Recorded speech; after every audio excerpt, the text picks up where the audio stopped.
regardez-le bien. C'est vraiment quelqu'un, c'est un abruti. On dit souvent qu'avec l'âge vient la sagesse.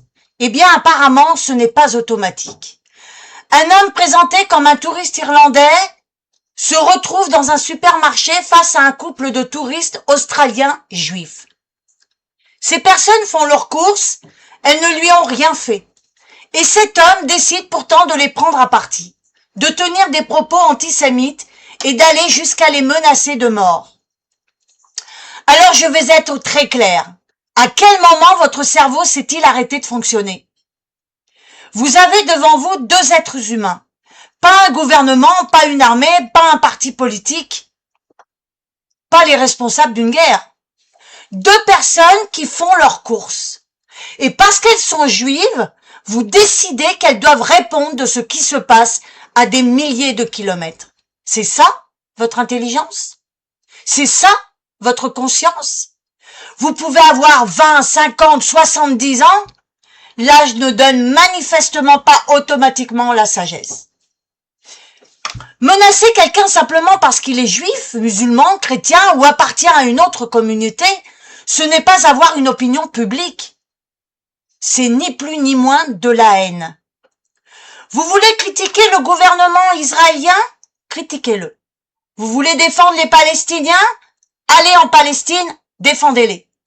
Vous voulez condamner les crimes commis contre des civils? Condamnez-les. Mais vous ne transformez pas le premier juif rencontré dans un supermarché en responsable d'un conflit international. D'ailleurs, ce n'est pas le peuple qui crée les conflits. C'est tous les gouvernements que l'on a à chaque fois qui créent ces conflits.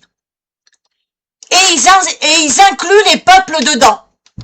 Et on a des abrutis comme ça, eh bien, écervelés,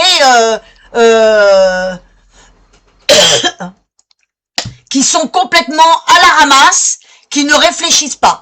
Et c'est précisément là que certains discours politiques deviennent dangereux. Lorsqu'ils cessent de critiquer des décisions ou des gouvernements et finissent par fabriquer dans la tête de certains un ennemi à détester dans la rue. Pendant que les uns récoltent politiquement la colère, ce sont des citoyens ordinaires qui peuvent en subir les conséquences. Alors avant de répéter un slogan, avant d'insulter quelqu'un, avant de menacer une personne que vous ne connaissez même pas, utilisez ce que la nature vous a donné, un cerveau et une conscience. Parce que lui, c'est vraiment un abruti. Parce qu'un être humain capable de menacer de mort deux inconnus uniquement pour ce qu'ils sont ne démontre aucune supériorité.